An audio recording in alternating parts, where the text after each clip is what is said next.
Tonight, all is not well at the White House. Inflation, record levels. Businesses, they can't find employees. More lockdowns are now imminent, even supported by the administration. A southern border, well, that's an unmitigated disaster. Violent crime is rising in almost every major city in this country. Russia is hacking critical supply lines each and every month. China is openly now threatening the United States, our military, and our allies. Iran is back to enriching uranium at an alarming rate, and the withdrawal from Afghanistan is a poorly planned debacle. Now we're leaving behind tons of arms and munitions for the Taliban. Now, this administration is unraveling far faster than we even expected.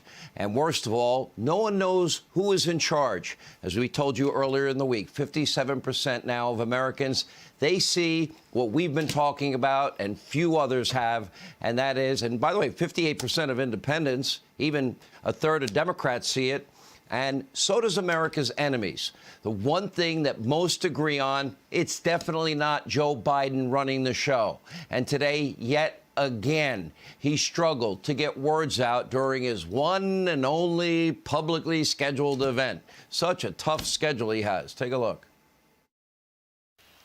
We went for two reasons. One, to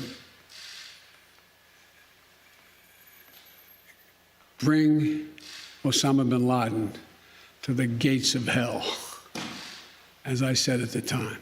The second reason was to eliminate al-Qaeda's capacity to deal with more attacks in the United States from that territory. We accomplished both of those objectives, period. Just keep counting. 1, 1,000, 2, 1,000, 3, 1,000, 4, 1,000. Maybe when you get to 10, 1,000, Joe will speak. And by the way, Joe, you opposed the raid to get bin Laden. As I said earlier this week, I honestly can no longer laugh. I can't joke about Biden's cognitive struggles. Everyone can see he is in really bad shape. Our allies see it. Our enemies see it. The majority now of the American people, they're seeing it. And it's downright dangerous. Now things are so bad, Joe needs the help of no cards, even after briefings with his staff less than an hour prior. Now, Joe's not calling the shots. He's not making decisions. Instead, it appears that he's just trying to barely get through that one scheduled event a day. It is pathetic. And here's the next obvious question. Who is making the decisions? And who knew what and who knew what when about Joe's condition? For reference, let's take a look at Joe Biden. This is from 2012. You'll notice two things in this upcoming clip. One, Joe Biden brags about being against the bin Laden raid that took out the world's worst terrorist. And two, Joe Biden was, well, let's put it charitably, in a completely different cognitive state in 2012 than he is today. You decide. He said, I have to make the decision. What is your opinion?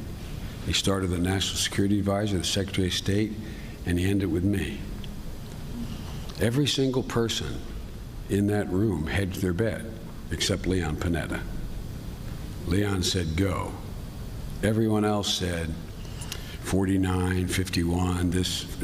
Got to me and he said, Joe, what do you think? And I said, you know, I didn't know we had so many economists around the table. I said, we owe the man a direct answer. Mr. President, my suggestion is don't go. My suggestion is don't go. That Joe Biden, by the way, is long gone. Today's weak, frail, cognitively struggling Biden is getting steamrolled by America's enemies. This week alone, we showed you China's hostile rhetoric and violent threats against American and Japanese military bases.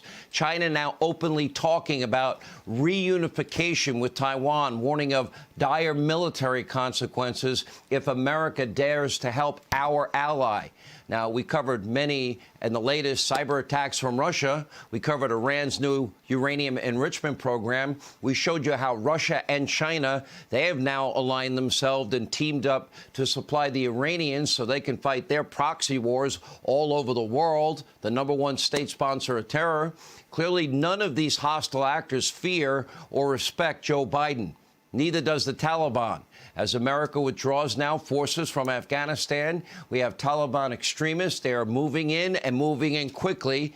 And now we see that they're seizing U.S. weapons and supplies in the process. And then the question is, why on earth would we ever leave munitions, weaponry behind like this, knowing the Taliban would get a hold of it? That is simply madness. They know there'll be no consequences for their actions under this administration. It's so bad that today Biden was even asked if he trusts the Taliban. Take a look. Mr. President, do you trust the Taliban, sir? Is that a serious question? It's absolutely a serious question. Do you trust the Taliban? No, I do not. Over the country to the Taliban. No, I do not trust the Taliban. So why are you Is the U.S. responsible for the death of Afghans after you leave? Mr. President, will you amplify that question, please? Will you amplify your answer, please, why you don't trust the Taliban? It's a silly question. Do I trust the Taliban? No. Then why did you leave the weaponry behind? Believe it or not, the press secretary, Jen Psaki, the messaging today on Afghanistan, that was even worse than him. And she said there would be no celebration for the troops coming home because the war had not been won militarily. Okay, take a look. In terms of plans for the end for our men and women coming back, I don't have anything to preview, but we're not going to have a mission accomplished moment in this regard. It's a 20-year war that has not been won militarily. If the war was lost, Jen, there's only one reason, and it's a political one. Blame Joe, your boss and company. Militarily, the brave men, the brave women that fought in Afghanistan and decimated al-Qaeda and heroically fought to maintain order in a failed state for 2 decades, Jen Psaki can't be bothered to take the time to give them the appropriate credit, tour after tour after tour that these men served, these women served. I wonder, how does this make the families of soldiers that died in Afghanistan feel tonight? Jen, you might need to circle back and do something called an apology, at the very least. The Biden administration has now botched, totally, completely botched the withdrawal from Afghanistan, just like they're botching America's economic and political response to COVID. And under Biden, the U.S. is now printing money faster than at any point in history. And as a result, that's called inflation. It's running through the roof. That's causing rising prices, massive shortages, a massive financial burden on every single American. Now, thanks to Joe's new Green Deal, the cost of a gallon of gasoline is now at $3 and above in most places, even $5 and higher in places like California, nearly double what it was under Donald Trump. Great job, Joe. The cost to heat and cool your home, that's also going through the roof. The cost for goods and services, that's costing more. That is being passed on to you as well. Now there's a nationwide shortage of even patio furniture. Just added to the list of shortages under Biden. That would be, beef shortages, chicken wings, lumber, gas, and don't forget the historic shortage of workers.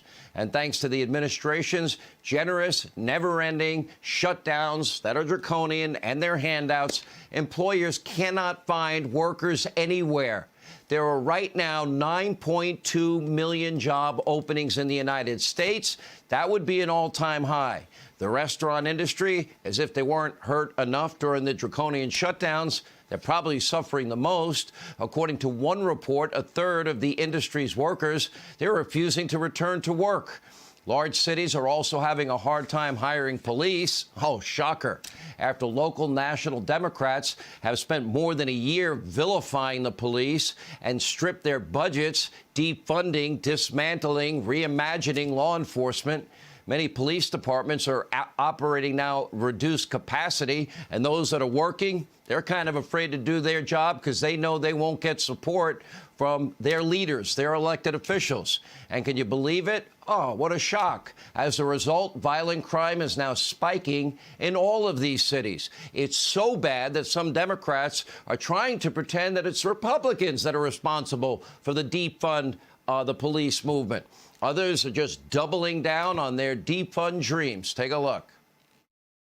The answer to that question is we must eliminate funding for CPB, ICE, and their parent organization, DHS. Time after time, we have seen it. as advocates on the ground, as human services agency on the ground, to continue to see over and over again that these agencies are inept. Defund the Department of Homeland Security. I ask all of America tonight, have you forgotten? Have you forgotten 9/11? Have you forgotten radical Islamic terrorists, what they did that day? According to the radical socialist Democrats, we just stop enforcing laws at the southern border, this crisis will magically end. Can they really be that dumb and that radical? And many illegal immigrants, guess what? They're testing positive at a very high rate for COVID. So we have open borders, overcrowded cages that Biden and Harris have built in the middle of a pandemic, and then they're giving them free transportation to states all across the country. And by the way, the crisis at the border is yet another unresolved disaster, and that's only getting worse. Without a doubt, this administration is an absolute, well, we'll honor the great Adam Schiff. It's a Schiff show. Whoever's in charge at 1600 Pennsylvania Avenue, whoever you are, you're doing a pretty terrible job. And tonight, the American people are suffering on all levels tonight as a result. Hey, Sean Hannity here. Hey, click here to subscribe to Fox News YouTube page and catch our hottest interviews and most compelling analysis. You will not get it anywhere else.